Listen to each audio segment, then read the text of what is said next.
Alright, today here we'll be talking about limiting reactants and how they are used inside the chemistry world.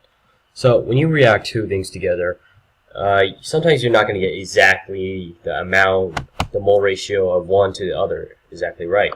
So instead, one of the reactions will limit the extent of the reaction, which means you won't have enough to react exactly with the other amount. And this is called the limiting reactant. It kind of holds the reaction back and stops it from going on. And the reactant that's left over is called the excess reactant. So here's an analogy. So you have 4 slices of cheese, and you want to make a sandwich with 9 pieces of bread.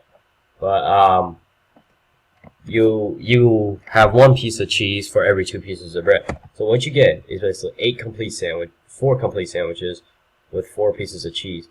And 1 piece of bread will be left over. In this case, cheese will be the limiting reactant, and bread will be the excess because there will be 1 over, while cheese will just be all taken up by the bread. But there's going to be more bread needed to make 8 sandwiches, so this will be the excess reactant. Cheese will be the limiting reactant. So real life of use of this, it's used pretty much in every reaction, but in the real world, it can be used on farms because for plants to grow, you need to have a certain amount of a certain amount of nutrition, oxygen, sunlight, and water for them to grow. So if you don't have enough of those, then it affects how many plants can grow and how big they grow and how many you can grow. So that is one real life use of that. So finding limiting reactants. This was taken out of page 368. It was problem number 1 out of our textbook. Alright, so say you have carbon dioxide reacting with water to get glucose and oxygen. So our goal here is to find the limiting and the excess reactants. So it's just to find them, not to do anything funky with them, just to find them. So step 1, you need to find how much of each there is, given the amounts. Alright, so first we need to find the mass to mole conversions. To do that, you take the amount given, and then you just simply divide it by the molar mass, and then you get the number of moles inside the mass. Alright, you do the same over here. You have 64 grams of water. You divide it over the molar mass of water, and then you'll get the moles of water. So that's how you do it. Just get the grams, divide it over the molar mass, and you get the moles. So once we have that, we move on, and we have to make the mole ratio comparison.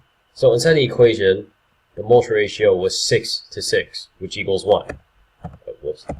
And if we compare them, there was 2 moles of CO2 to 3.55 H2O, which is definitely not 1 to 1.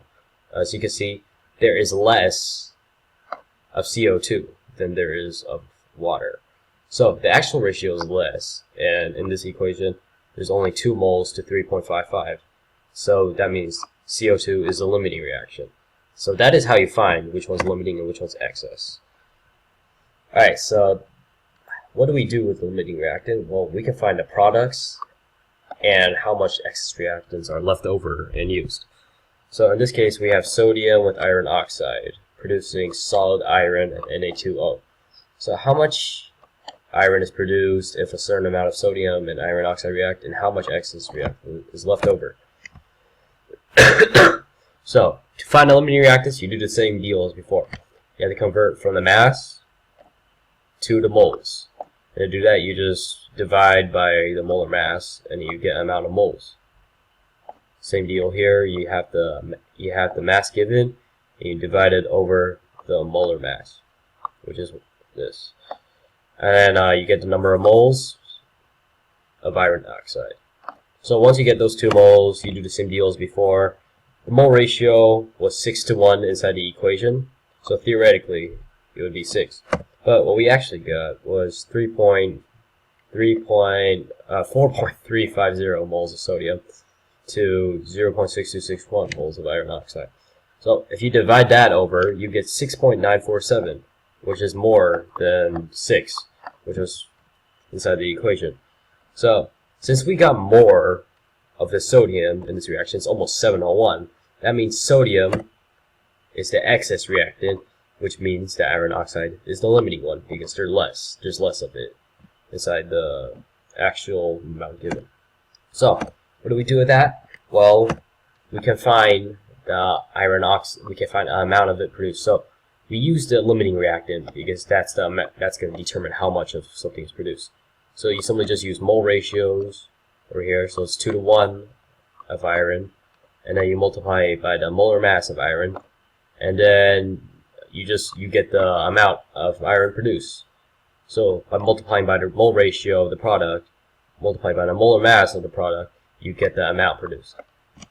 And so to find out moles of excess needed, you do pretty much the same thing here, except for you find a mole ratio of the excess, which is 6 to 1.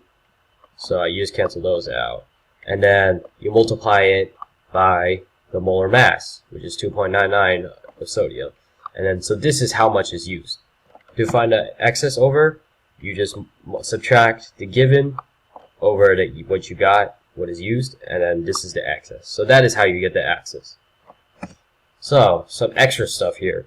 Resources, what I use is, this is more on how nutrition in soil is used, and what's going on between them and the plants in the real world. So if you want to find out more of that, this is the site to go to. This is some more practice, some quizzes to use if you want to get more practice. And this is an example, an actual reaction happening between vinegar and baking soda, and how, as you add more of one of them, how the reaction changes. And that is my video. I know I went a little bit over, but I really wanted to add these resources in. So thank you.